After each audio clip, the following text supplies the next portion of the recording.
All right, this is just silicone. I'll clean this off later. I just need it to be on there long enough to hold fluids.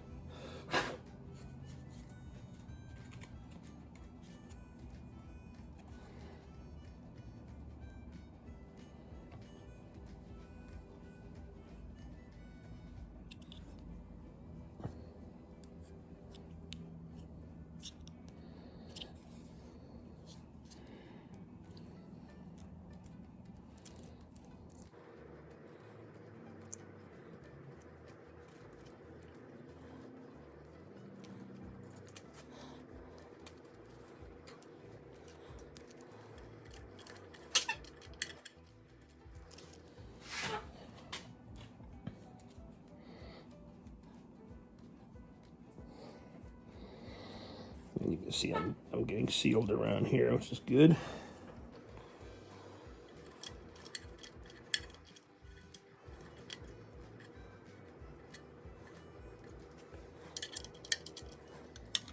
I'm not going to over torque this because I don't want to squeeze out fluids, and the system's not going to be under pressure, so hopefully that's enough adhesive in there to hold back any water that I may have.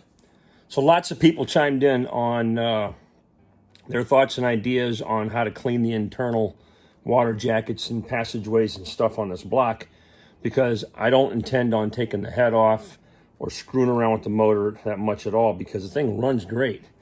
So yeah, so what I'm doing is I'm putting on this plexiglass where the water pump mounts, and I've got a nice clear view into the water jacket area where the water distribution tube goes. And we're going to fill this thing up with water. We're going to go ahead and remove the petcock over here, or at least open it, and then drain everything into a bucket to get a pretty accurate count of how many quarts of fluid that this block by itself holds. Okay? What the hell is on my face? I got silicone on my nose and it looks like a booger. I don't care. It builds character. Anyhow, quit looking at my nose and pay attention to what I'm saying. Okay. So we're going to try to get an accurate count of how much fluid this block holds by itself. Why? Because I don't want to buy too much evapor rust. I bought a couple of gallons, and but that's what I'm going to pour in here. I watched all kinds of reviews, and you know, everybody's getting different results. But that evapor rust stuff, if left alone for long enough, is pretty effective. Also, it's supposed to be safe for the gaskets and things like that, and rubber components. So if anything like that exposed, which I don't think there is, just the head gasket, and that's copper. I should get an accurate count. So that way I'll be able to fill this head up all the way up to the gooseneck area, and just until it spills out. And I'm gonna let this whole thing just sit and soak. Sit and soak, soak and sit. But that way I know how much fluid to put in there when it's all said and done. Also, this would be kind of cool to watch, since we've never seen this before. Once the fluid is in there, we should be able to see the fluid change overnight. So it's going to go in whatever color it is. I don't know if it's clear or yellowish or whatever, but we should see a transformation in the fluid in this sight glass to something pretty murky and nasty. And that'll give me an idea that stuff's working. Once we get that done and we're able to drain it, well, then we'll go ahead and pull this off.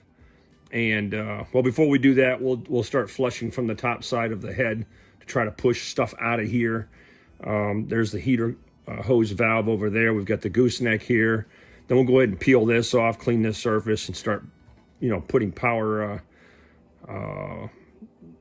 either power washer or just water hose pressure in through these openings, and removing the petcock entirely on the side of the block, just to allow sediment and stuff to flow out.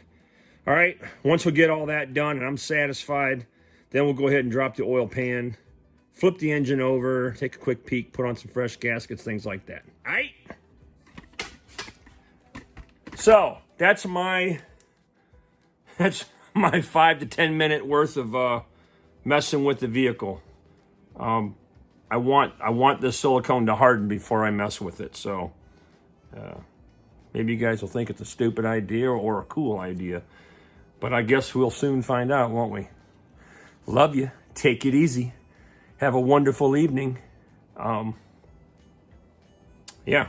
All right. Gotta go. See ya.